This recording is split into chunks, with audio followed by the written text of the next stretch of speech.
Sud Radio Sport.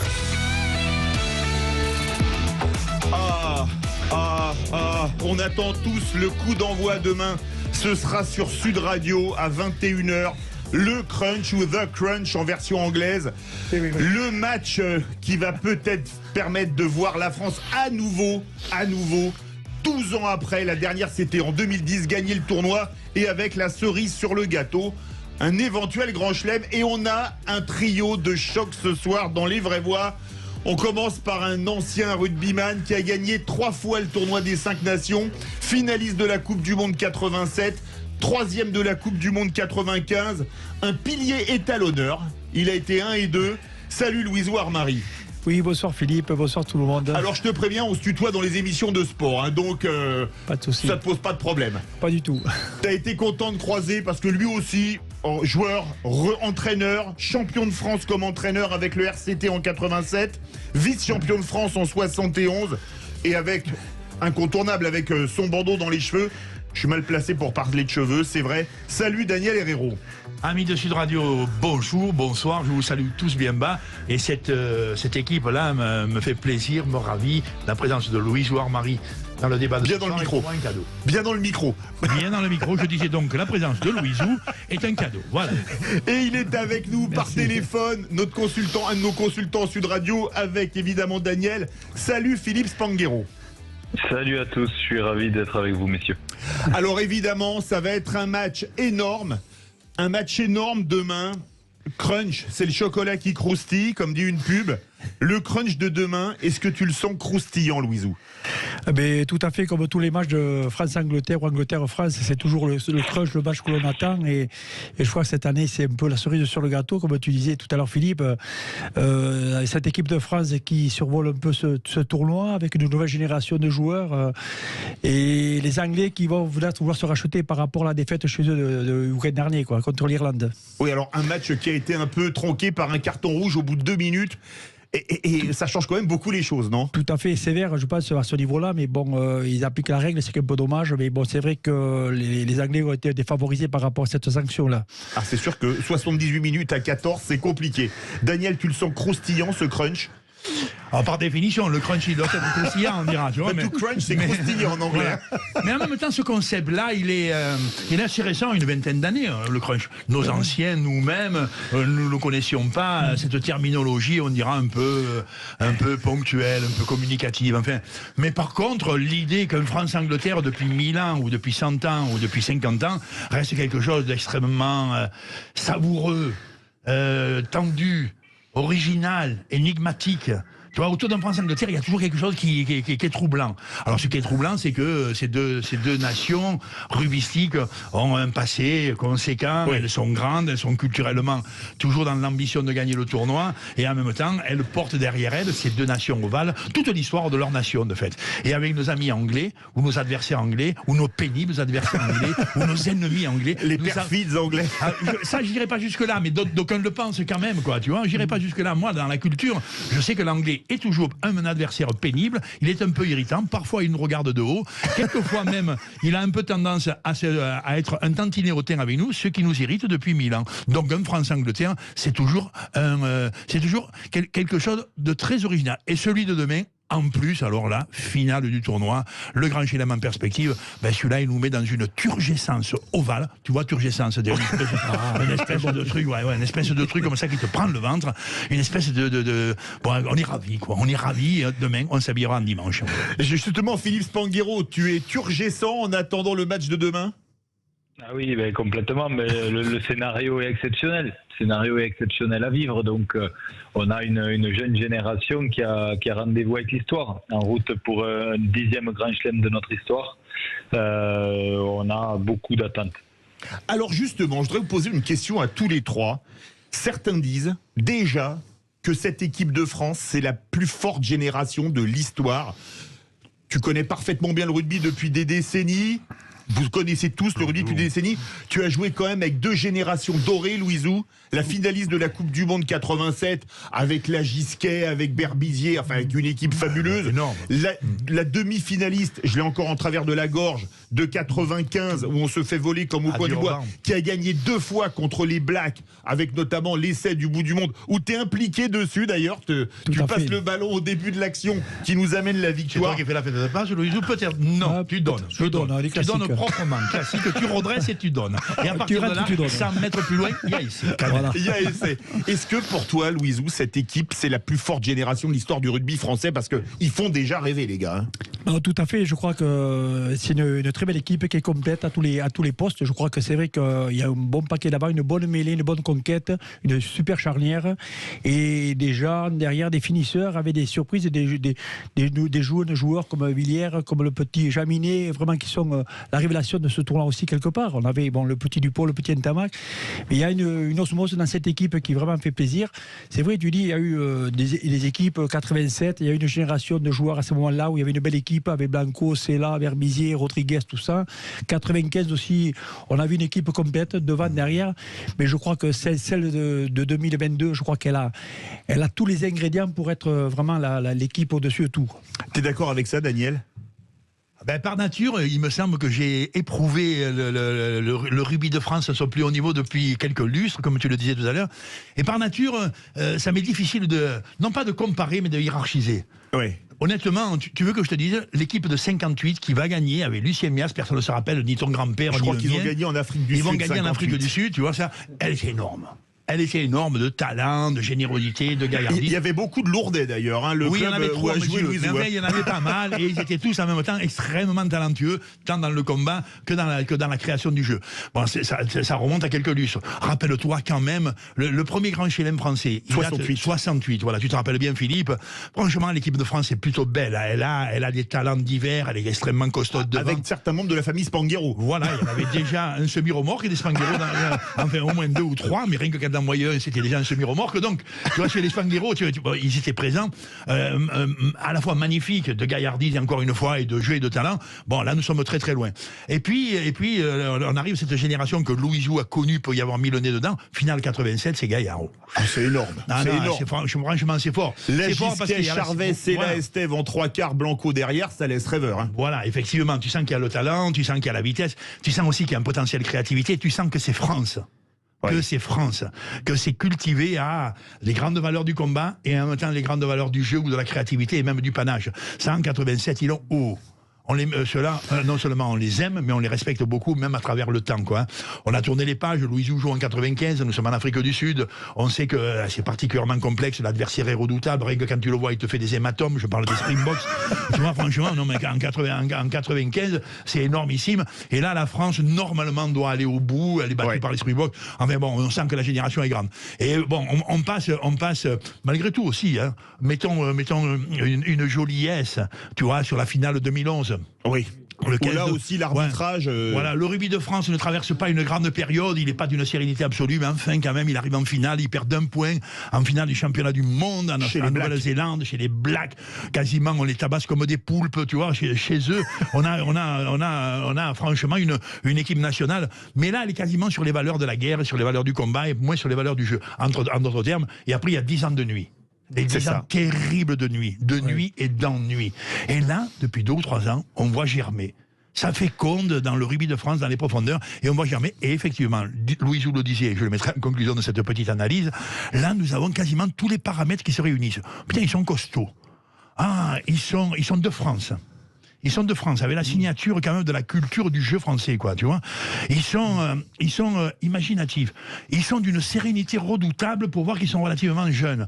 Ils ont en même temps un potentiel de 4 ou 5 joueurs que l'on mettra dans des hors normes. Tout ça réuni fait que, oula, effectivement, pour l'instant, c'est un peu conforme. Ils sont peut-être encore en phase de grandir, mais là, quand même, dès demain, ils seraient peut-être aussi en phase de récolte de leur talent. Philippe, demain, si on gagne le Grand Chelem, et on le souhaite tous ici, ça peut être vraiment le grand coup d'envoi pour la Coupe du Monde 2023. Bien sûr, ce serait une première pierre magnifique à l'édifice de 2023. Quoi qu'il arrive, qu'on le gagne ou pas, il y aura de toute façon beaucoup d'attentes vis-à-vis de cette génération qui, on vient de le dire, est quand même assez exceptionnelle de maturité par rapport à sa moyenne d'âge. Quand on regarde cette charnière qu'on a l'impression de voir évoluer depuis plusieurs années, ce qui est le cas, et qu'on voit qu'Antoine Dupont a à peine 25 ans, Romain Ntamak a 22 ans, au poste clé, on a une jeunesse et des perspectives d'avenir qui sont exceptionnelles. Et je crois qu'en fait, comme le disait Daniel, c'est très compliqué de comparer des époques. Aujourd'hui, en tous les cas, pour moi, on a cette première génération, je le dis souvent, qui est née avec le professionnalisme et qui a, pourquoi elle nous enthousiasme? Parce que pour moi, elle a cette alchimie parfaite entre cette froideur et ce professionnalisme qu'on ressent vraiment dans cette équipe, dans ce staff, et cette fougue et cette créativité et cette naïveté, j'ai envie de dire, pas dans le jeu, mais dans la façon de se comporter, dans le rapport au public, dans la façon de vivre ensemble.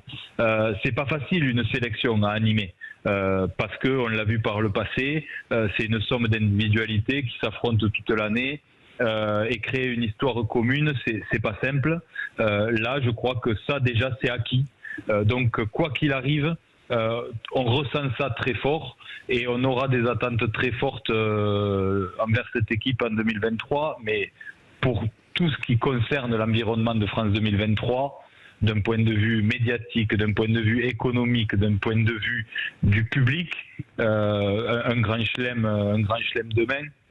Ce serait magnifique et ça embarquerait tout le pays dans une très belle montée en puissance avant ce match d'ouverture qui lui aussi est le scénario rêvé contre les Blacks en ouverture. Philippe, tes propos font réagir Louisou et notre ami Daniel. Enfin, nos amis Louisou et Daniel.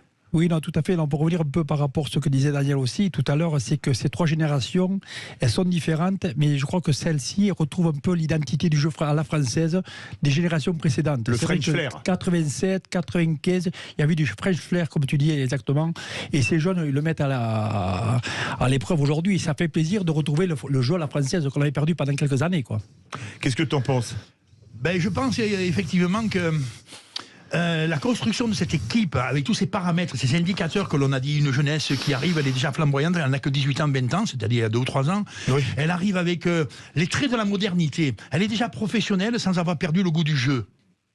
Tu vois? C'est vrai. Elle est déjà méthodique sans avoir perdu le goût de l'initiative.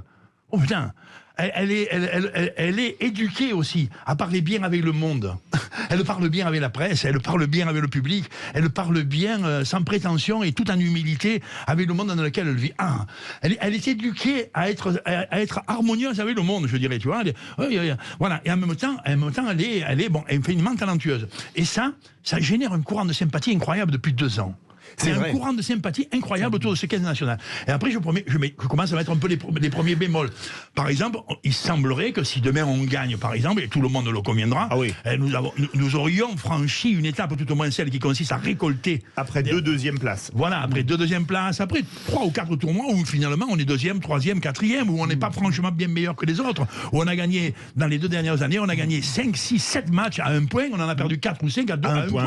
Tu vois, on sent bien que tout ça, nous sommes pas radicalement au-dessus, on ne peut pas le dire en termes de performance, en termes de résultats. Demain, ça serait la première grande récolte. Mais moi, je mets le premier bémol, et peut-être nous allons en parler. Et j'estime qu'effectivement, la perspective d'1 an, 1 an et demi encore pour la Coupe du Monde est une joie potentielle, parce qu'il y a encore beaucoup de progrès à faire dans cette équipe nationale pour qu'elle ait, à mon sens, la qualité rubistique qui lui autoriserait à penser qu'en 2023, ça sera pour elle. Philippe Spanghero, tu es d'accord avec les analyses de Louisou et de Daniel? Oui, je suis plutôt d'accord. Cette équipe, elle doit encore grandir, mais elle grandit vite. Elle grandit vite, parce que quand je vois l'évolution de cette année 2021, on a fait le bilan à mi-saison. On était resté sur un tournoi mitigé parce que quelques défaites nous restaient en travers de la gorge par rapport à un manque de réalisme et des défaillances dans la gestion des fins de match. Une tournée en Australie du même acabit. Où on perd le premier match sur une erreur bête en fin de match, on gagne le deuxième sur le fil du rasoir et on perd le troisième aussi à peu de choses.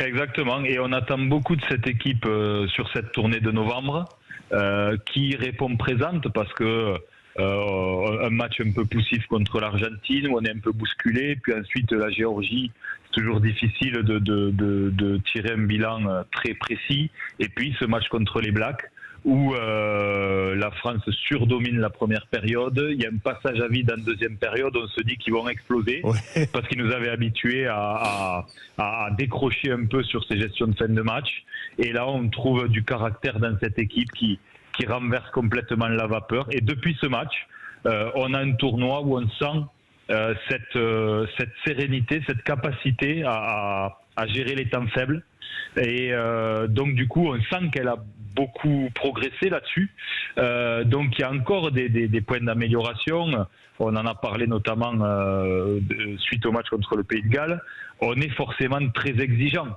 puisque comme le dit Daniel, on sort de 10 ans décevants. De nuit. Et là on a une équipe malgré tout qui gagne au Pays de Galles et qui se donne le droit de gagner un grand chelem à Paris contre les Anglais, et on a eu beaucoup de choses à dire. C'est quand même la preuve qu'on a des attentes fortes, et que cette équipe, elle a inconsciemment placé la barre très haut, parce que on a des individualités, ce qu'on n'avait pas connu aussi, il faut en parler, mais on a le meilleur joueur du monde qui est notre capitaine en ce moment, mais sincèrement, si on regarde à tous les postes, Baye se hisse au moins parmi les 3 meilleurs du monde. Et en plus, Baye, il est pilier gauche et haut-pyrénéen comme Louisou, évidemment, ça crée des liens. Moi, par exemple, avec Louisou, je mets une hiérarchie peut-être encore un peu à l'avantage de Louisou. Mais bon, là, c'est un truc affectueux. C'est un truc de, tu vois, de génération. Non, mais Cyril, on le met haut, soyez tranquille. Ah oui, voilà.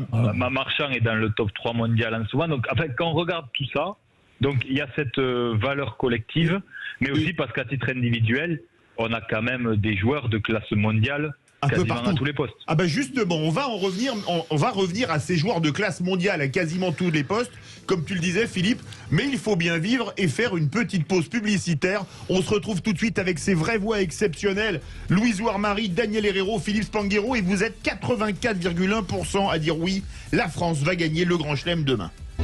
Retour des vraies voix du sport avec Louisou Armari, Daniel Herrero, Philippe Spanghero. Vous êtes 84% à dire oui, on va faire le Grand Chelem demain avec les Bleus au Stade de France contre les Anglais. Vous avez entendu Philippe Spanghero, les amis, quelque part, est-ce que Fabien Galtier, il n'a pas des problèmes de riche? Parce qu'on voit l'effectif qu'il a. Quand on peut mettre au talonnage Movaca ou Marchand. Quand en troisième ligne, on a Kroos, Aldridge, Gelon, Cretin, Woki, Olivon qui revient de blessure, on a vraiment des problèmes de riches. Quand à l'arrière, on a Jaminet, Dulin, Boutier, comment on fait la sélection, Louisou? Certes, je ne voudrais pas être à la place de Fabien. Que tu connais bien, tu as joué avec lui une on Coupe a du joué Monde. Ensemble.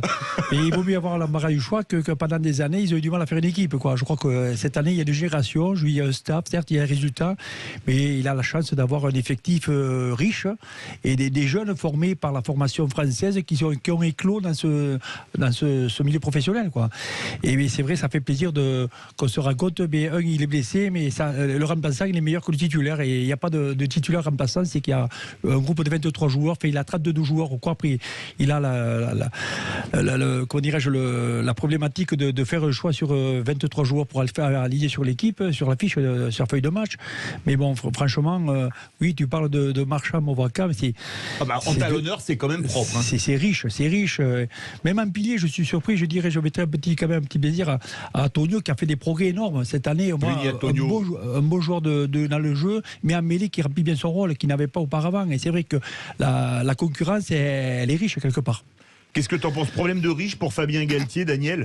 Je ne sais pas, un problème de riche, quand tu en as beaucoup, de très bons ou de super bons, c'est à la fois compliqué à gérer. Tu vois, il faut faire des choix, et c'est quand même la mission d'un coach. Et ensuite, il faut gérer tout ça dans la vie sociale, dans la vie collective, et dans la densité. Tu vois, que ces concurrences internes proposent. L'équipe de France, par exemple, cette équipe de France-là, qui va jouer demain, elle a connu très très peu de tempêtes. Aucune tempête depuis qu'elle existe, depuis 2 ans. Aucune. aucune. C'est vrai.